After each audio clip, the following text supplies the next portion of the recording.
All right, Bob, your next question, starting with L.B. Powers.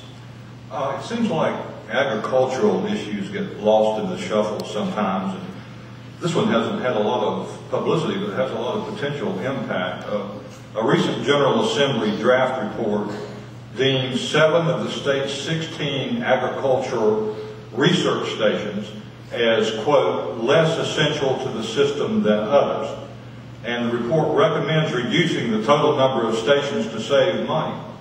The Agriculture Commissioner, Steve Troxler, said he plans to voice strong opposition to that.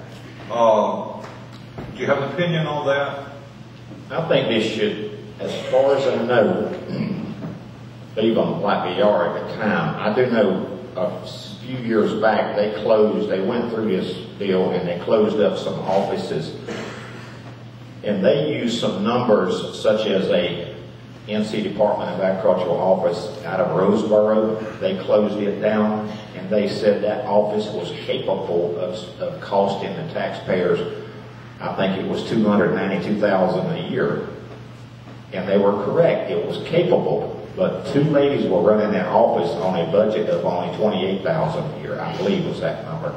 But yet they were telling the public the big number. And it made it appear like they were going to save you taxpayers. When it closed, there were several farmers that lost a lot of sales that these 2 ladies were helping them get selling their products. So I think is until more info that I can obtain on it, I think I'd leave them alone.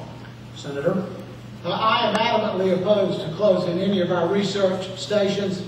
I can assure you that if Steve Troxler was a Democrat, we wouldn't even be talking about this issue.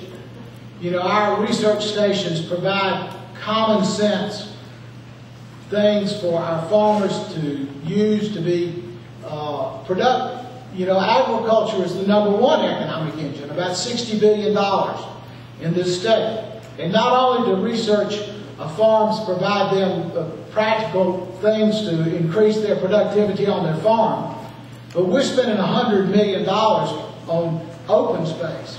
And I can't think of any better open space than a research station, which has the ability to provide the open space to citizens all throughout the state. We have 16 research stations, and I think we need to keep every one of them.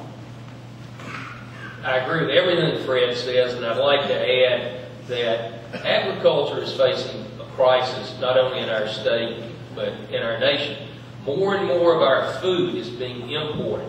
That presents all sorts of potential issues and problems for the welfare and well-being of our country, not the least of which is food safety.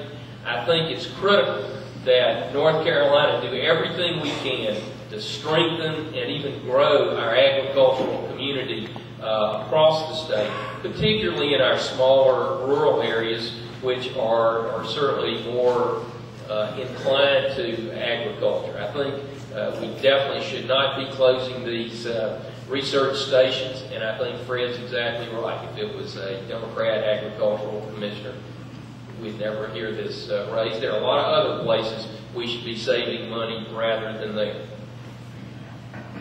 Mr. Graham. Yeah, I agree with the previous responses, but let me add one more thing.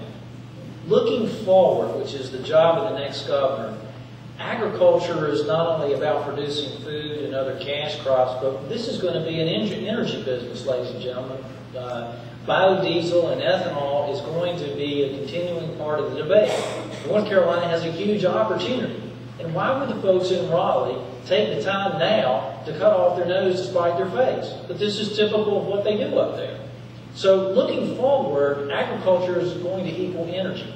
And energy is going, and this combination is going to present North Carolina farmers and North Carolina businesses with a huge opportunity. Why wouldn't they be talking about expanding that opportunity rather than cutting it? But that's typical Raleigh for you, so there you go.